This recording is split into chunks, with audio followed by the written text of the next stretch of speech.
Welcome everyone to the Skills Workshop's 4th Virtual Careers Fair. For those of you who have been here before and followed our program since the 4th of June, welcome back. To everyone who's joining for the first time, welcome. Of course, we appreciate you. We'll just give some time for everyone to actually just start joining the session because I can see the numbers coming up. We're bang on 6 o'clock, so we're very, very, very prompt. I'm just looking at my screen on the little slide here to see the numbers going up. We don't want anyone to miss anything, so that's handy. If you're here, you can always talk to us in the chat box. Just tell us where you are dialing in from, registering from. We've had a crazy number of people actually join us from all over the world, so it'll be great to hear where you guys are joining from. Hello. Hopefully lots of Londoners here enjoying the sunshine. Oh, Birmingham, I hope the weather's good right now up there. Oh my gosh, Fran from Brussels, welcome. Hey, Robert, nice to see you again.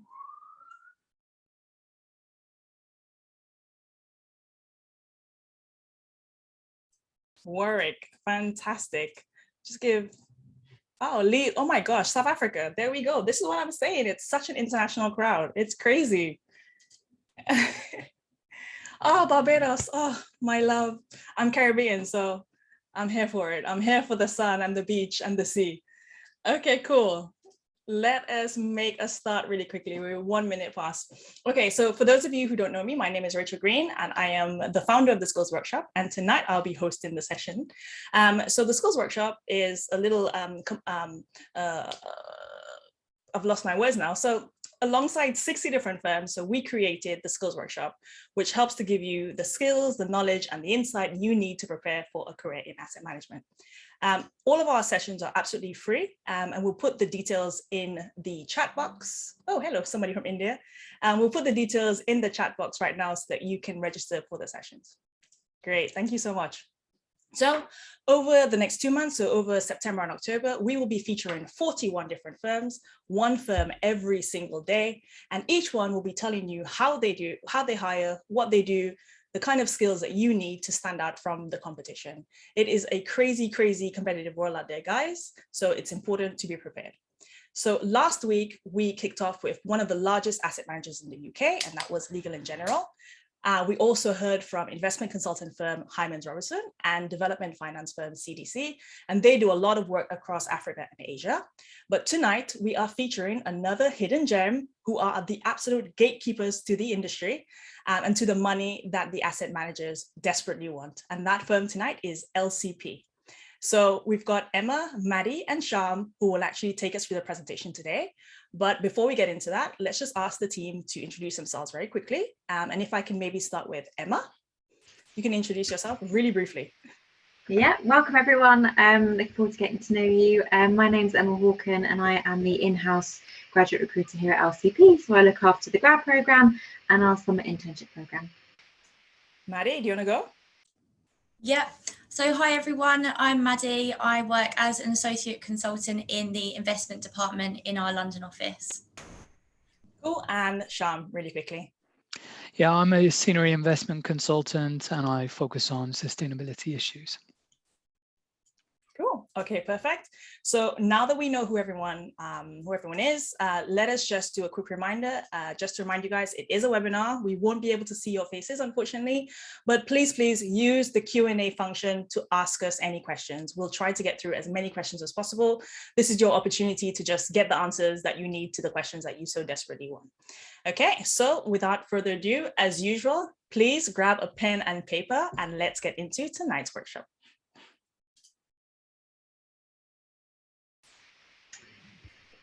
Great, so thank you very much everyone.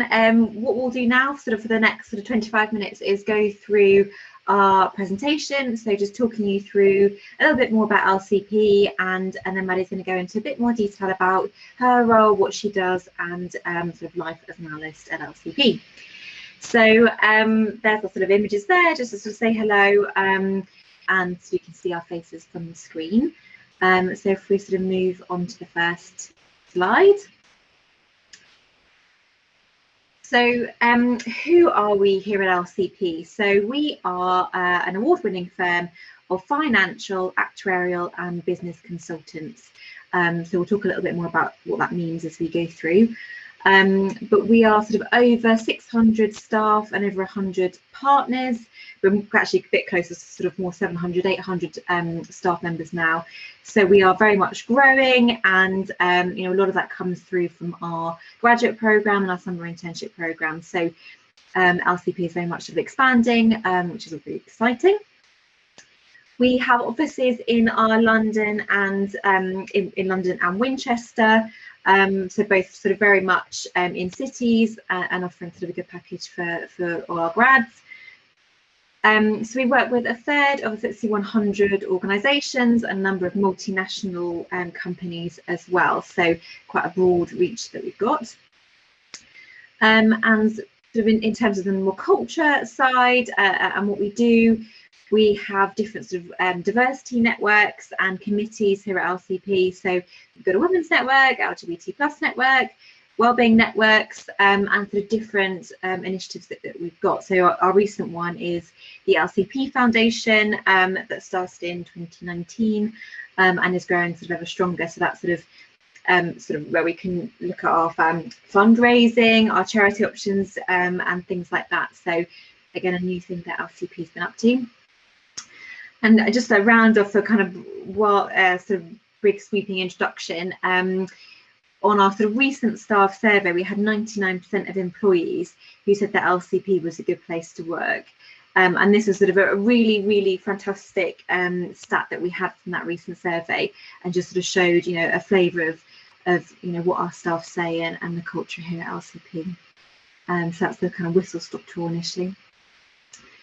So what I'm going to talk about here is, this is a kind of a big visual in terms of how LCP is made up in terms of the different departments that we have. So the sort of the orange boxes along the top are the departments that we recruit into for our graduate program and for our summer internship programs.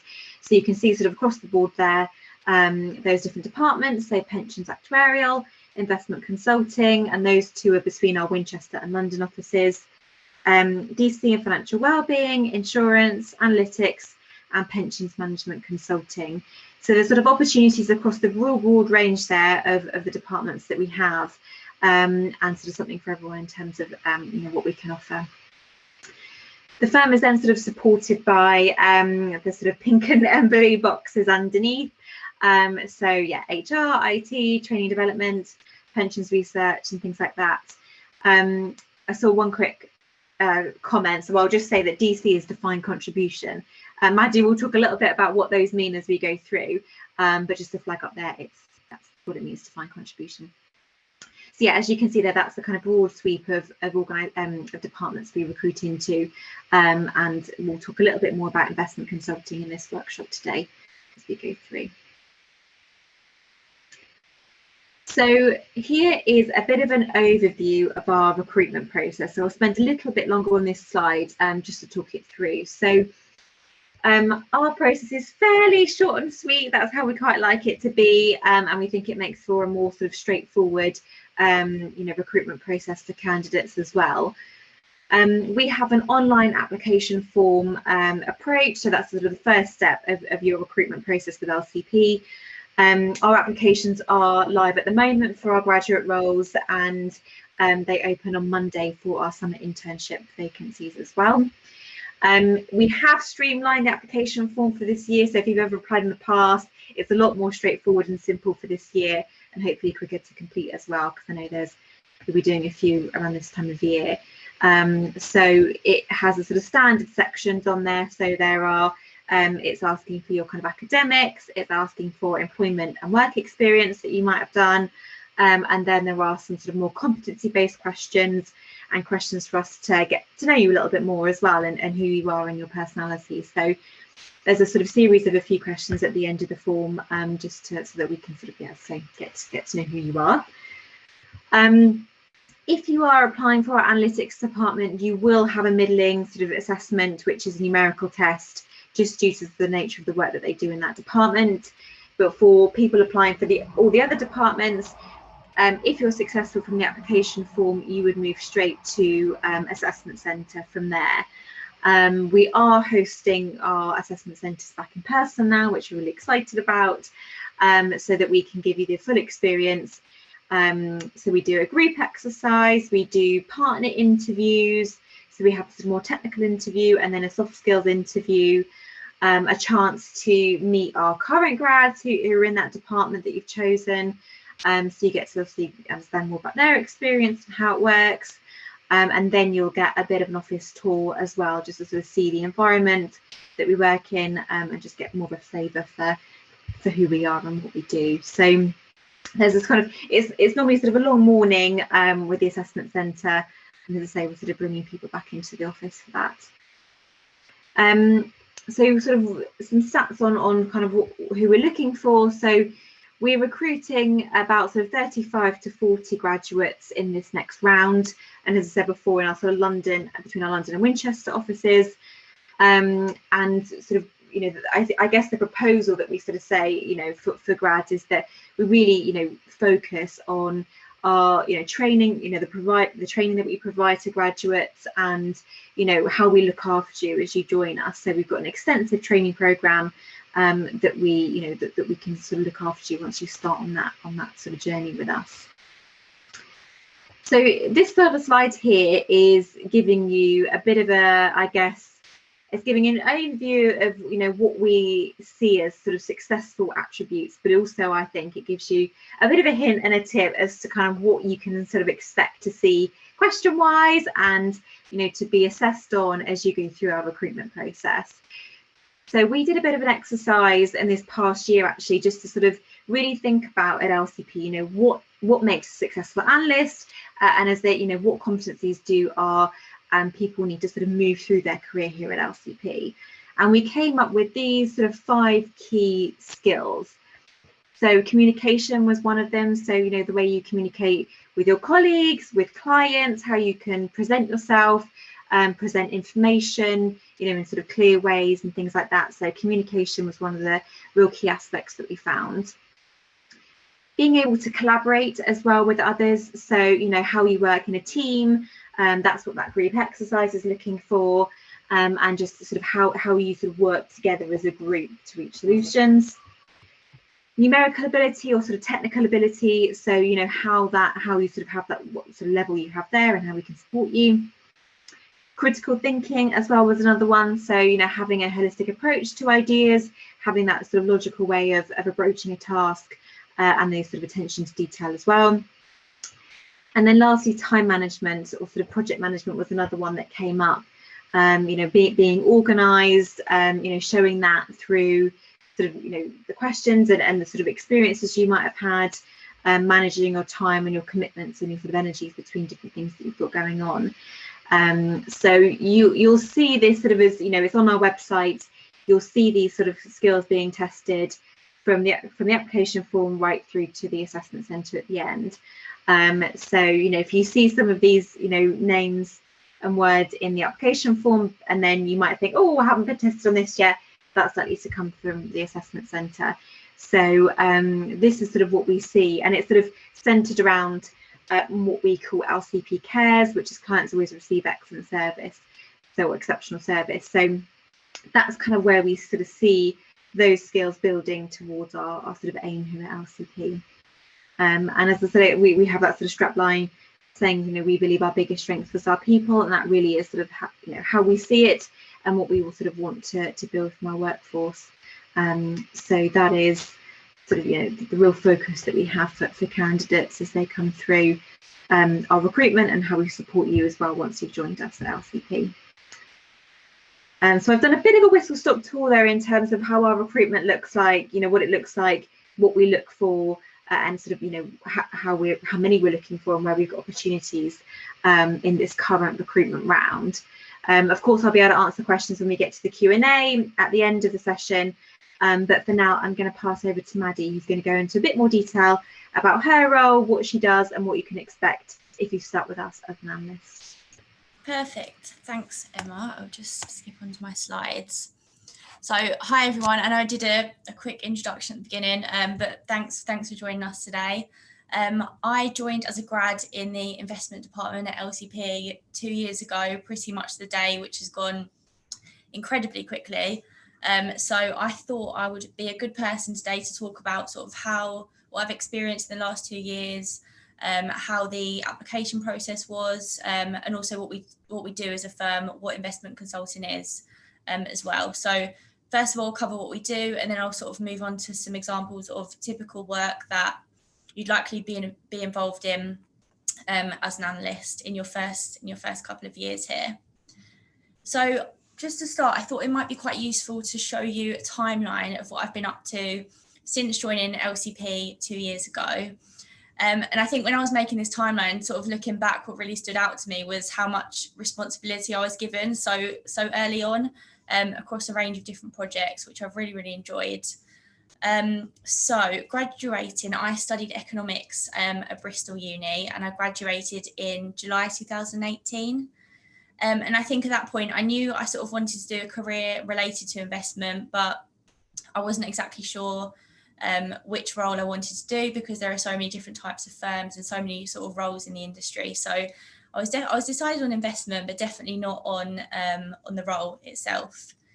So I think when I was applying to all of those different grad schemes, what really drew me to LCP, I would say, is probably the culture. I think the people that I met on the assessment day were just really approachable. It was an enjoyable experience, which I don't know how often you can say that about assessment days. So I just came away with a really positive feeling about the firm, and that was something that really stood out to me. So that was nice. So I started the role itself in September 2 years ago. And to start off, we had a couple of weeks of training, and that was with all the other grads across the different departments that Emma's already mentioned. And LCP assume zero knowledge at the start in that training. They assume you don't know anything at all, which I'd say for me was definitely very helpful. So yeah, that was very useful to me. And in terms of my role itself, so working in the investment department means you get involved in client work, but also researching funds as well. So as a grad, you have a 2-year rotation in the research team. And my first rotation was in the private credit team. And my first research meeting was only a month in at the beginning of October. So I think it was quite clear that, you get stuck into the role really quickly, and research meetings are a great opportunity to be able to meet with investment managers and experience firsthand our research process and sort of see how our views on investment manager funds feed into our client work. So that was something that stood out to me when I was making this. So in terms of other things that I've been up to, I started attending tutorials for the CFA exam pretty much straight away at the beginning of November. I was due to sit that in June 2020, but obviously COVID happened. So I did only manage to sit level 1 in February of this year. But yeah, CFA is one of the 2 exams that LCP will fund you to do. So you can do the actuarial or the CFA exams, and I ended up going for the CFA exams. And I think the other thing that I wanted to bring out on here was client meetings. So I first sat in on a virtual client meeting in May, the year after I started. And I think one of the benefits of coronavirus, there haven't been many, it's just been that junior members of a client team can sit in on more client meetings. And I think as a junior member of the team, that was really helpful to me to sort of understand how those key decisions were made, and actions that need to be taken for our clients. And I did actually attend my first ever in-person trustee meeting this morning. So I think very slowly things are coming back to normal.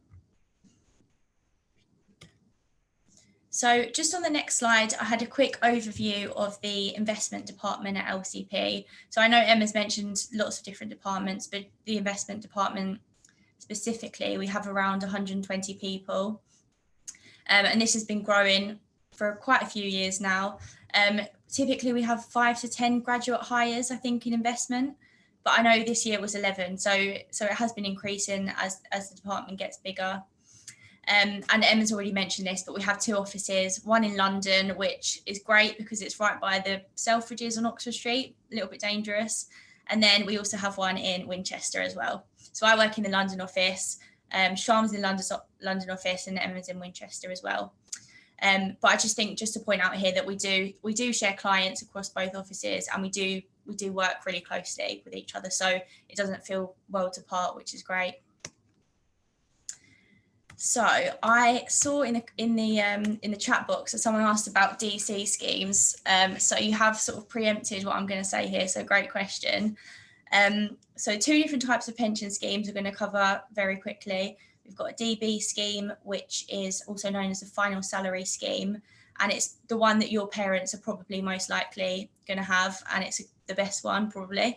And the DC one is the one that I'm most likely to have, and you guys are most likely to have. And we do have a department for DB and also DC pension schemes as well. And I'm in the DB department, as is Sharm as well. So while the majority of our work is with pension schemes, we do also advise other clients. So we work with charities, we work with insurers, and we work with wealth managers as well. So just going into a bit more detail about how the two different schemes work, starting with DB schemes. I will just get all of this up. So in a DB scheme, the employee is guaranteed a set amount annually as their pension, and this amount will depend on their final salary and also the number of years worked at the employer. And the main focus here is to answer the question, if I have promised lots of members a pension in the future, how am I going to make sure I can pay? And this is the question, I guess, for a lot of schemes. So the amount that these companies hold today is often smaller than the total amount that they will need to pay out in the future to all of the individual members in the scheme. And we'd call this a funding level deficit. So the main focus now for DB schemes is how they can make sure that they can pay those pensions in the future. And so how they get from their current pool of assets to where they need to be, which is paying out those pensions basically. And this is where LCP comes in. So we help out with investment strategy, where they should invest and how much risk they should be taking, which is a crucial part of how they're going to pay out these pensions. And then onto DC schemes. So we'll get all of these up. There we go. So each member or employee has an individual pension pot, which the employer pays into, and then the employee also pays into. That pot is invested and hopefully grows over time until the member retires and wants to draw their pension. So similar to DB schemes with where sort of LCP comes into it, again, a lot of focus on investment strategy, but the key difference here is the risk sits with the individual member for DC schemes rather than the employer for DB schemes. So where does LCP come into it, and what is the investment part of the job? Starting with the investment part, and sort of a life cycle for investment clients doesn't always typically work in this perfect little circle, but I thought this is a good way to show it. And as an analyst, you definitely be expected to be involved in all of these 4 different things. So this would sort of be a regular part of your job. So we'd start with considering the investment strategy. This might involve a belief session and setting investment objectives, and then also determining the different split towards different asset classes. So, for example, how much do I want to put in equities? How much do I want to put in bonds? And then the second stage, selecting the investment managers to manage the scheme's assets. So just to point out here that we don't manage our clients' money directly. The majority of investments are through investment funds, which are managed by asset managers. And I'll talk about our relationship as a consultancy with investment managers on the next slide. In the pink, we've got implementation. So we need to arrange legal documents to appoint the investment managers once the trustees have said, okay, we're happy to invest in that fund. And then we'd arrange the transfer of assets to that investment manager. And then finally in the orange, we've got monitoring. So monitoring how those assets have been performing, what's going on with investment managers. I don't know, has the main guy left the fund? Has it all gone wrong? Just monitoring things like that, and how they're doing. So the job is all about giving effective and tailored advice to our clients. So just on this slide, I'm just talking about how we work with asset managers and sort of what our relationship is with them. So we carry out research of investment manager funds. So we meet with them regularly, typically once a year for each fund, sometimes every 6 months if we do have a lot of clients in there. And we discuss what funds, how they're managed. We meet the people that manage them. And then we have an internal rating system of funds that we approve and we like. And then those that we're indifferent, neutral on, and then those that we don't like, that we definitely wouldn't recommend that our clients invest in. So then we recommend to our clients what our top rated funds are for each asset class. The client will then decide which investment manager to invest in, and then we'll invest with them directly. So we work with investment managers on an ongoing basis, and we continue to sort of collect fund information and attend client meetings and things like that. I think I mentioned that. So just on this slide, I think I've got too much animation on here. I've realised now.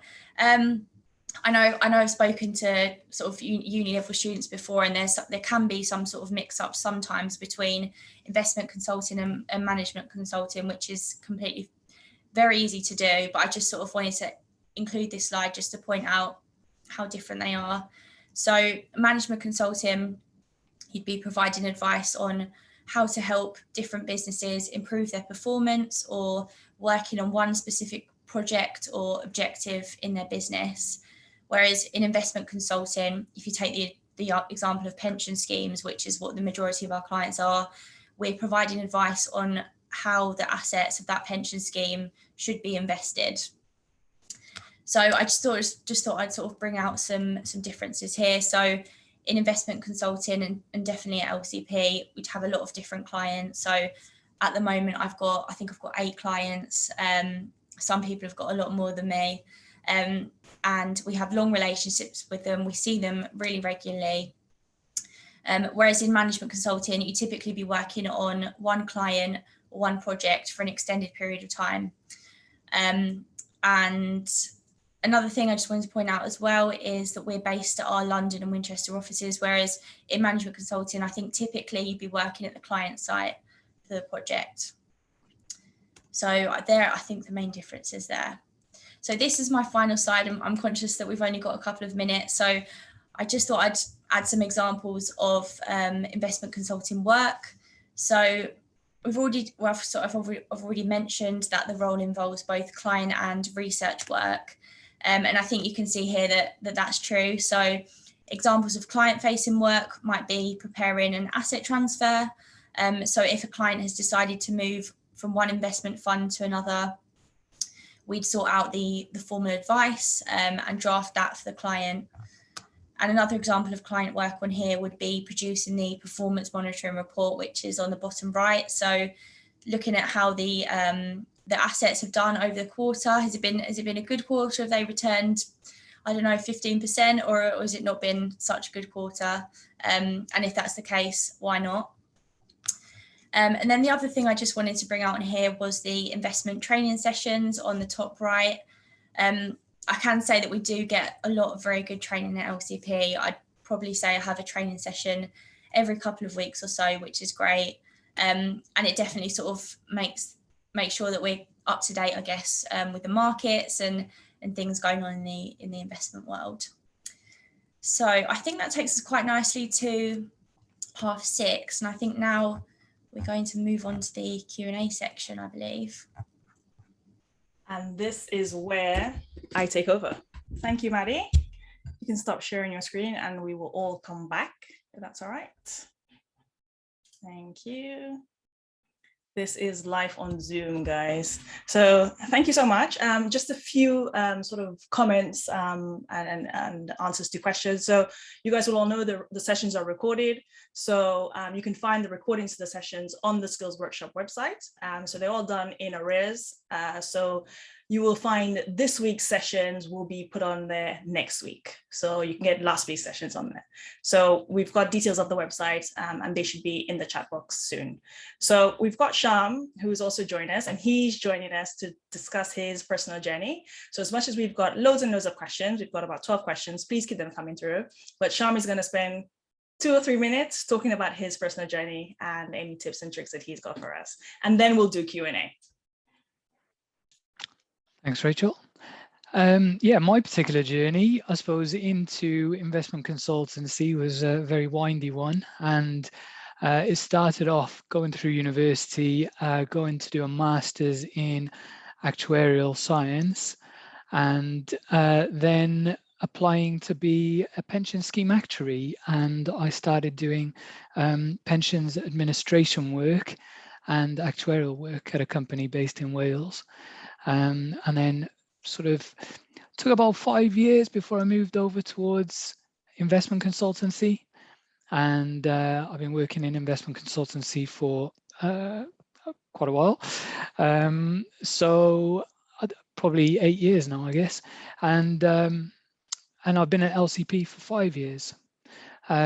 So my journey started off doing admin work, which is kind of like number crunching, actuarial, which is a bit more number crunching, but a bit more sort of technical and thinking about things in a different way. And now investment work, which actually it does involve numbers, but a lot of the time it doesn't, because I work particularly with sustainability related issues, and I love it. That's it. Perfect. We also had a session that the CFA hosted for us in July, I believe, on trends in the industry. And of course, you'd expect ESG and sustainability to also feature. So if you guys can, go back to that session and have a look at that recording. So let's get into the questions, if that's okay. Quite a few questions. Emma, you did drop off for a bit, and I was hoping that you would actually come back because there are a few questions for you. So I'm glad that you're back. Sorry, no, yeah, I'm here. No, that's okay. And also conscious that we've got Sham and we've got Maddie, so we've got actuaries versus the CFAs as well. So I love that. So maybe at some point we're going to talk about the differences between the two professional qualifications and why you guys chose those qualifications over the other. So we'll come to that in a second. But let's just talk about the process, the application process. And Emma, if you can take us through some of the questions, if that's okay. So somebody's asked, I guess you could tell from the chat that this is an international audience. Does LCP provide visa sponsorship for international students? Yes, we do. Yeah, so yeah, if you're an international student, you need sponsorship for your skilled worker visa, or you want to stay on your grad visa for a little while. Yeah, we can offer sponsorship for international students who want to do that. Wow, that's amazing. Another question for you whilst I've got you. Do you guys offer placement years at all? So not typically. We offer summer internships. That's kind of our main route to get a flavour of the different departments. We have sort of ad hoc done some placement years, but typically it's through the grad programme or the summer internship programme. And then another question for you, and then I'm going to come to Sham and Maddie, if that's okay. So somebody's asking, outside of pay, what sort of benefits do grads get joining the firm? So I'm getting things like, I don't know, life insurance, pension contributions, those sort of things. Can you expand a little bit about that? Because, you know, it's not just about pay. Yeah, definitely. So yeah, LCP have a sort of flexible benefit system. So yeah, but there's some you get a standard like life assurance, things like that, income protection. But then if there's other opportunities, if you want to get to opt into the private medical or dental or other kind of benefits along that front, you can get you can opt into those benefits. There's also a really good, we've sort of signed up to a portal as well where you can get discounts on gym memberships and, you know, shops and retail and things like that as well. So yeah, we offer it's a flexible benefit system. So there's sort of a load of different benefits on there that you can opt into on the annual basis, opt in and out. And then yeah, there's sort of a discount area as well. So yeah, there's sort of plenty on there. You know, that sort of hopefully will capture interest of everyone at LCP. So yeah, there's lots of opportunities on there. Yeah, I love that. And, you know, this is just reiterating that it's not just about how much money you actually get paid. It's all about all of the benefits that you get. And, you know, when you start to think about that, then that's when you know you are properly adulting. So there you go. Question for Maddie, if that's okay. So Maddie, somebody wants to know, what made you stand out in the interview process, in your view? In my view, so I think, well, Emma can correct me if not, but I think what I felt they were looking for was someone that was able to, so one part of it was presenting or something, completely up to you. It could be a news topic, it could be something you were learning at uni. And I decided to present on something that I was really interested in, and I felt that might have come across, or I'd hoped it had come across. And I think when you choose to present on something that you are genuinely interested in, even if it's virtual, I do think it comes across. So I would say if you do go to an assessment day, go for something that you are genuinely interested in. Does it have to be investment related, or can it be? Okay, cool. No. From in my year, that was a no. Anything. It's still anything. It's still anything. Okay, it is. That's good. Yeah. And I guess from a recruitment perspective, or recruiter's perspective, you're sort of thinking about how the person articulates themselves and how they sort of tell the story around what they're trying to sort of talk about, right? So is that the case, that you're assessing for skills as opposed to knowledge? Exactly, yeah. So it's about the skills. So it's kind of, what you've got, the presentation, how you're talking about it. I mean, one of the big skills we're looking for there, which is kind of a transferable one to sort of, being in these sorts of roles, is being a consultant, is, taking what can, typically we get sort of, quite detailed topics that might come up, and then it's how you sort of present that in a sort of clear and logical fashion to the interviewers. So you only do, but it's only about a sort of 5-minute presentation, but it's just sort of, how you present yourself, how you communicate to the interviewers on this occasion, that particular topic you're interested in. So it doesn't have to be investment related or anything technical. It's anything that you choose that you want to talk about. No, that's a really great tip, because I think a lot of the students, they probably get a bit put off actually when they think about presenting, because they think that they need to present on something investment related. So that's a great tip, and I hope you guys appreciate that. A question for Sham, if that's okay. So can you expand on the type of work that you do in your field of sustainability, especially within investment consultancy? Keep it brief. Yeah, sure. Okay. Well, I suppose I do a fair bit of fund manager research. So I look into the offerings of different fund managers, see what their capabilities are, what stories they present when they put together a fund, and whether that really is a sustainable approach, or, what sort of level of green you might classify a fund as. So I do that work, and we assess the fund managers firstly on how they incorporate the assessment of environmental and social factors into their investment analysis and into their portfolio construction. We also assess the fund managers on how they engage with portfolio companies and the management of those companies, and what topics they engage on. Are they trying to improve the environmental or social elements of those companies, or are they just looking for better disclosures, etc.? And then we also, at the moment, we focus quite a lot on climate change. That's been a big topic in the industry over the last couple of years. And I think as knowledge improves on sustainability topics in general, we'll probably see that broaden out to biodiversity loss issues, which are also critical to our future. On the client side, I deal with a range of clients, which are pension schemes, charities, investment trusts, wealth funds, and help them in implementing the level of sustainability that they want to incorporate into their investment strategy. So some clients have a more sort of green focus than others.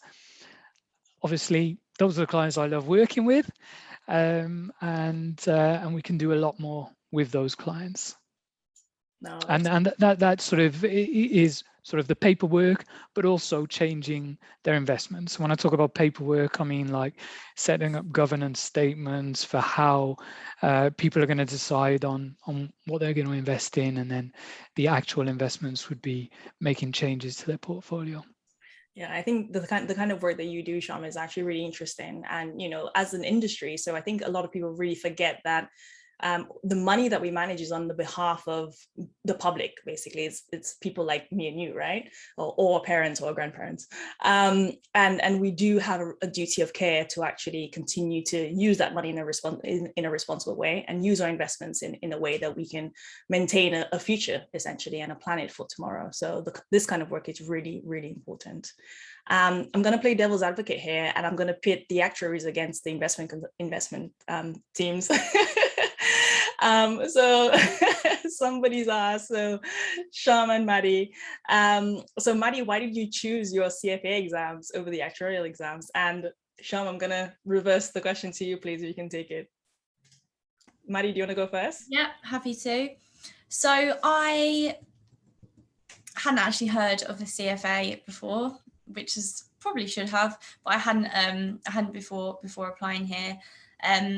But from research online, my understanding was that it was more, or it is more sort of investmenty. I had an economics background, and I think for me actuarial was very, very mathsy. I think there is some sort of economics in there a tiny bit. I know there's an economics unit, but CFA, it was a lot more sort of related to what I'd studied previously and what I knew I enjoyed. And yeah, I guess was the safer option for me, because I knew I enjoyed it. So. Well, I did a maths degree, undergraduate degree, and then I took a year out and had a whole heap of different jobs. And one of those was working on a farm, which was a tourist farm. And one of the guests staying there was studying to be an actuary in the US. And I'd done a maths degree. This lady had done a maths degree. I'd never heard of what an actuary was at that point. The careers advisors hadn't told me. And, you know, we chatted about it and it sounded good to me. So I looked into it a bit more and decided that when I'd finished my year out, I was going to apply to do a master's in actuarial science, which I did at Bayes Business School, City of London. And so then I started applying for actuarial positions and to do sort of pensions actuarial work. So to be a pensions actuary, you need to do the actuarial qualification and not the CFA. And actually, I'd never heard of the CFA before anyway. So so yeah, that's how I ended up doing the the actuarial course, which is it can take a while, as I think there are about 14 exams now. That's a lot of exams. But it's all worth it. I'm sure it's all worth it. I'm not an actuary and I'm not an investment professional, so I'm so biased. Honestly, it's terrible. Emma, I just picked up on something really interesting here. So Sham is from a maths background and Maddie has done an economics degree. So do you guys look at students who don't come from a traditional economics, finance, maths type of background? Do you welcome that? Yeah, we do. So we welcome applications from any degree discipline. So I know we've got a bit of a small selection, but from any degree discipline. We do ask, typically just because of the nature of the roles, that there are, you've got either if you've done maths or economics or anything like that, that proves it, but or if you've not, that you've sort of shown some interest in your A levels in sort of either maths or some numerical subject. That can be a bit of a broad term, so we do keep it fairly open if we can do, but just to sort of show that you have done something along those lines, either your degree or A levels need to sort of be fairly related to the roles. Okay, cool. And what about recent grads and third years? Can they actually apply for your internships? Yep, they can do, yes, if they want to apply. I mean, we typically say anyone from their penultimate year of university can apply for the internships, just so that they're rolling on to our graduate programme after that. But if they're slightly ahead of that, you can still apply for the internship if you wish, or just straight through our grad programme if they just want to get started a little bit earlier. So the options there. And just remind us, when does the actual recruitment cycle start for the grad roles? I can't remember if you mentioned it, but just remind us. Yeah, definitely. So our grad roles are open at the moment, so they opened a couple of weeks ago, so we're very early stages. So they're open until mid-November. when we'll start our assessment centres. And then our summer internship applications open on Monday, and they're open until the new year. So you will kind of come very early on to our recruitment, so lots and lots of time. We do recruit on a rolling basis. We haven't done any assessment centres yet, but it's always worth trying to get it in, as early as possible, just to sort of have the best chance. So it's all live and ready for anyone who wants to make an application. And a question for each of you, if that's okay. Maddie, let's start with you, actually. How would you describe the culture of the department that you work in? Culture is obviously something that is featuring quite a bit, isn't it? Yeah, so, similar to what I said in the presentation, I think my first impression, I guess, that I got on the assessment day, luckily turned out to be correct. I think it is a really welcoming place. My friends are also on grad schemes as well, and you hear very different stories about the partners compared to the partners in this place. I think you can genuinely just knock on someone's door and walk in, or just walk up to someone and ask a question. I've asked many a stupid question and gotten away with it, so I do think it is a very welcoming place, and yeah, I really do like the culture. I think as well, just to add to that, I think COVID sort of stopped it a little bit, but especially in the investment department, they do sort of make an effort to have lots of different events, lots of different clubs and things like that. So yeah, it's a nice place to be, I'd say. Yeah, we're very sociable in our industry, guys. So don't be put off by what you think you know. Sham, do you wanna add to that, or? Yeah, I'd echo that. Friendly, relaxed but focused. Those are the sort of the ways I would describe it here. I'm pretty relaxed myself, so maybe I sort of make it more relaxed, but generally it feels quite calm here. It's not like you're going to see people running around screaming at each other. I think it's a nice environment to be in. Oh, that's amazing. And Maddie, I think you touched on something really important, right? About risk taking and asking stupid questions. I think when people leave academia and they go into the world of work, they think that they need to know everything. But actually, it was really nice that both you and Emma mentioned that LCP thinks of it as, students come from a place of very little knowledge. So they have the opportunity to take risk and learn and fail and learn and learn. So that's really good. Question for Maddie, question for Emma, actually. What do you recommend to new grads going through the process? Have you got any tips and tricks, any insight that you can provide in terms of how they behave and anything else? Yeah, definitely. So, I think, it's more straightforward for us. So with the application form, I think with that one, it's really just thinking about, the main bulk of that one is the questions on that application form.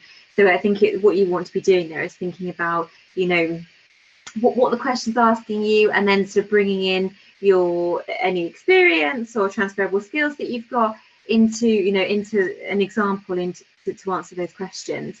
So it's just, I think a good structure is to say what, to sort of have that starter sentence, include that example, and then sort of round it off to make it relevant to the role that you're applying for.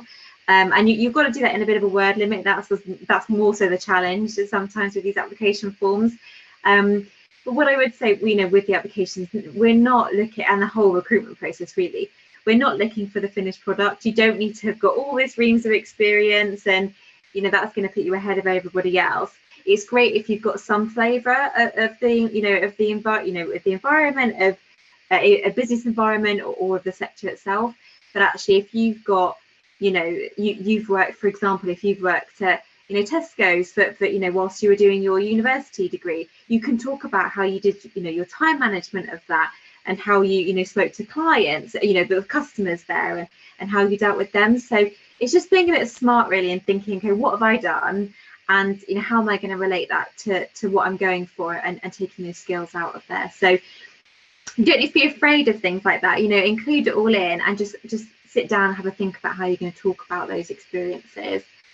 And with the assessment centre, we do try and have that kind of showcase the same culture that you would do if you were joining us. So it isn't sort of uber formal. There's not kind of all these sort of extra pressures around it. We just want to get to know you, and we hope that the sort of assessments that we put out there are going to help you to sort of showcase yourself really to the best that you can. So again, there's nothing scary around it. We want to get to know you, and I think what you need to. It is a two-way process, recruitment. I know sometimes it really doesn't feel that way, but it is, and you've got to be comfortable with the firm that you're meeting and that you might work at. So ask the questions that you want to ask, have some ready, and just get to know your interviewers, get to know the people that you meet. Smile to people, smile to the receptionist, smile to the people who open the door for you, and sort of be welcoming and sort of open to get to know them. And really, enthusiasm goes a really long way as a grad. You probably underestimate it, but actually that's what we're looking for, the desire to learn and to sort of join. So hopefully, even if you remember one or two of those things, that should help you out. That's so encouraging and so nice. I wish I had that sort of insight when I was applying for lots of different roles in the industry. So that's really nice. Makes us seem like really nice people, don't we? We are. Maddie, a question for you. So this is back to DC and contributions. So somebody wants to know, what DC contributions do you recommend saving for when you begin working? What percentage, I'm guessing? This is a proper investment professional. Financial advice from me tonight.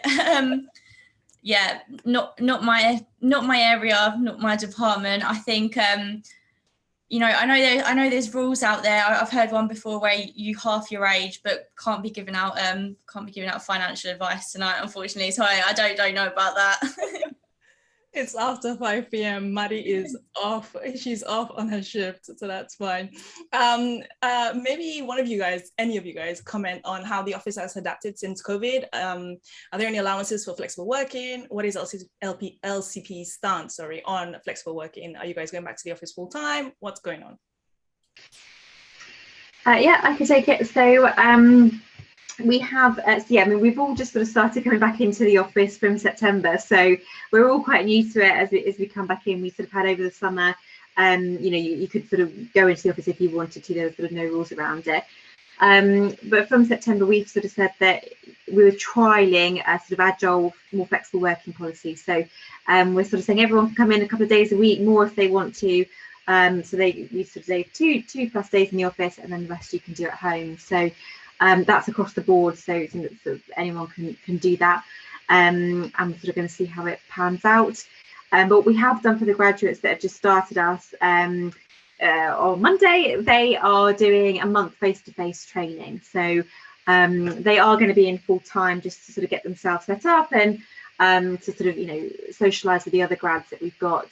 But then they'll be able to sort of do a bit more at home as well. And what I will say that LCP has been really good at is that they've offered everyone sort of a budget to sort of buy home working equipment. So if you need a desk, if you need a chair, if you need screens, extra things. So they've made sure that we're really sort of set up and comfortable at home for the days that we're going to be not in the office and working. So we've got a sort of flexible working agile policy that we work towards. And just conscious of time, we've only got a few minutes left. So if you have any questions or pressing questions that you want us to answer, please send them now while the guys are going through this last question. If you can take it in turns, please, and tell me what is the best thing about LCP for you? That's a really nice question. Sham, do you want to start first? Yeah, I'll go for that. Okay, maybe I'll start with it. Something that isn't that good, in that I did some work which was which I didn't enjoy really for a while, and at LCP you've got quite you can position your career basically by speaking to people, by getting involved in different projects and just being curious. And so some of the work that I was doing, I wasn't finding that enjoyable. And I just chatted to various people who were doing other bits of work, and eventually moved across to doing the sort of work that I really love doing now, which is the sort of sustainability focused work. So yeah, I think it's great that, you have the flexibility and ability to go into quite different areas if you're just interested and ask the questions. That's the reality of adult life, I think. Maddie, Emma, do you? Yeah, I'll go for it. I think I'm kind of repeating myself a little bit here, but I had my first day back in the office yesterday after a year and a half. And I just, I said to people on my assessment day, that was sort of what stood out to me. But, being back in the office for the past couple of days, I went straight on our booking system and I've booked up the next few weeks. I was like, I need to be in the office every day. I've just really enjoyed it. So I'd say I'd stick with the people. Maddie? And I guess I would say, similar really to Maddie, but I would say just sort of how supported, I feel at LCP, just in terms of sort of qualifications and just sort of things that, I want to sort of do in my career, and I can sort of see that defined career path here at LCP. So I think just sort of having that confidence that it's somewhere that you can sort of stay and really grow and get to know people. So that would be mine. On mute. We have time for one more question, and somebody has kindly snuck a little one in. So one for Sham really quickly, and then we'll wrap up. So what does a successful day for you look like? As you work in sustainability, I think it goes beyond your role and responsibilities, and it becomes a question of personal choice and helping the earth. Oh. Yeah, I suppose, there is an element of outside of work. I'm, quite keen on these issues. And sometimes people are not receptive to them when you're working with them. Everyone has different views. So in terms of a successful day, I suppose it's educating people on the importance of these issues from a financial point of view. That's usually what sort of nails home why sustainability is very important. And then seeing people or clients actually do something about that, real world changes to their investments. I think that's counts as a successful day for me. Another thing that I would find being a successful day is finding a new investment approach. And I've done research on various asset classes, infrastructure, corporate bonds, microfinance, and looking at ways of influencing companies or investing in a way that is counted as sustainable. Those sort of things then allow lots of clients to access that type of strategy. So those are two things that I would class as being a successful day. Perfect. And this is the final question, I promise you. So the last question that we always end the session on is, what did you want to do when you were growing up? So literally one word answer. And I hope I haven't thrown any of you guys. I can go first. I wanted to be an RAF pilot. I know, right? Emma? I wanted to be a train driver. Wow. Sham? Hotel manager. Wow, that is so, so many preconceptions are being busted here, guys. Maddie? Ballet dancer, but it was short-lived. So wow. Oh my goodness, I have so many questions that we can follow up on another time, but I'm just conscious of time. We've got 2 minutes to go. Thank you so much. I mean, we've come to the end. I hope you guys have all enjoyed learning about LCP and it was useful to you. We've put the details of the Careers website in the chat box, and if it's not there now, it will be there shortly. Don't forget, their applications are currently open. Please use the tips and tricks that they have provided to you so that you can tailor your application and you can hopefully be successful. So that's that. In terms of the skills workshops, we have another 37 sessions coming up. We've got 37 firms to go. And also we've got 2 more sessions in November on competency questions. So head over to the website and register for as many of them as possible. Right? They're all free. We will see you tomorrow for a firm that needs no introduction. Tomorrow we are featuring Goldman Sachs. So head over to the website if you haven't already and register for their session now. We're at 1 minute, we're at time. All that's left to do, guys, is to thank the speakers. Thank you so much, team. Please connect with us on LinkedIn. We've put all our details in the box. Send us questions. I'm sure everybody will be happy to help. You've been fun. We've had so much fun. Until next time, guys. Thank you so much. Cheers. Thank you. Thanks. Thanks, guys. Bye. Thank you. Everyone.